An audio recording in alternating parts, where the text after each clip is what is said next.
Just now, another airstrike hit the area close to us in Nasser Hospital here in Khan Yunis. Just to give you an example of what Gaza Strip is like, Gaza Strip is 365 square kilometers. Sydney is 12,365 square kilometers. And on Gaza Strip, over 40,000 tons of bombs have been dropped on Gaza. A few weeks ago, we were told go to the south. The south is safe. Leave the north. However, I'm not sure if you heard, there was another strike right beside us right now. Um, However, now 1.7 million displaced citizens are in the middle and southern areas of Gaza Strip. And these areas are being very heavily bombarded from the sea, from the air, and from the east, from the land. So there is no place safe for us here in Gaza. People here are confused. People here do not know where to go. And people here are wondering, where is the world that has been trying to educate us for many years on the values of humanity, democracy, women, children rights, gender rights, etc. Where are they now once we have over 17,000 dead, over 40,000 injured, and not even aid is allowed to come in the right way? Mansour, at the moment, of course, because the truce has collapsed, aid has stopped coming in. The Nasser hospital where you are staying has been described as a war zone. Is that how it feels to you? The people in Nasser hospital are fearing that it will be the new Al-Shifa hospital. A repeat of what happened at Al-Shifa will happen here at Nasser. However, Nasser hospital and its vicinities has over 200,000 refugees. It is not a hospital anymore. It is a small town. It's a small city. You have thousands of patients that have come from the north, from Gaza, from the south.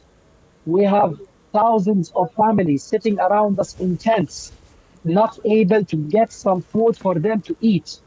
The situation here is pretty dire. And we are hopeful that some kind of ceasefire can happen as soon as possible. Yeah. Have you personally been told, or in Khan Yunis where you are, have you been told to leave by the Israeli army?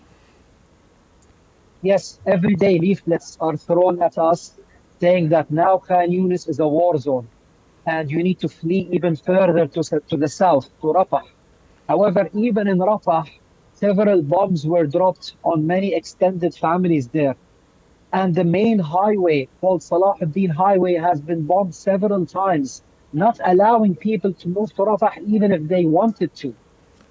And there is a fear that this is going to be a repeat of 1948 and 1967 when the Nakba happened, when my ancestors and the people around me's ancestors were forced to leave by the Zionist guerrillas from their homes in historical Palestine and pushed to refugee camps here in Gaza and in other places in the West Bank. Right now, there's a fear that they want to do that, but to the Egyptian Sinai Peninsula. However, the people here have learned from history. They won't move from Gaza. They will remain steadfast, even if they face death. But there is so many that could face death. You know, the Israeli army continues to claim that it is doing everything it can to avoid civilian casualties. If there are these tunnels that we understand have been created by Hamas, where Hamas might be using civilians as human shields, how is it possible not to have civilians caught up if Israel continues its bombardment? So, Beverly, if you remember the first 6 weeks, the narrative of the Israelis was Al-Shifa hospital was the command and control center of Hamas. And that once they get into Al-Shifa hospital, they're going to show the whole world the tunnels under Al-Shifa, the weapons, the intelligence and everything. What did the world see after they controlled Al-Shifa, killing babies, taking doctors into refuge, and also prolonging the pain of the patients there? What did they show? What was the evidence they provided? Nothing. So, again, we believe it's just propaganda, lies, and the Israeli army doesn't know what objective they want to achieve. They're saying they want to free hostages, but at the same time, they're killing their own hostages with the airstrikes that doesn't differentiate between an Israeli or a Palestinian. or a civilian or a Hamas member. All I'm seeing around me in the hospital are civilians being killed. Mansour, your family, your wife and children have left Gaza. At what point do you think you should get out, given you have that opportunity, you have Canada to go to?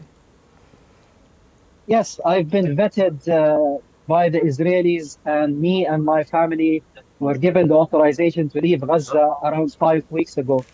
However, after discussion with my family, I decided that I had to stay. We do not want a repeat of what happened to our ancestors in 1948 and 1967.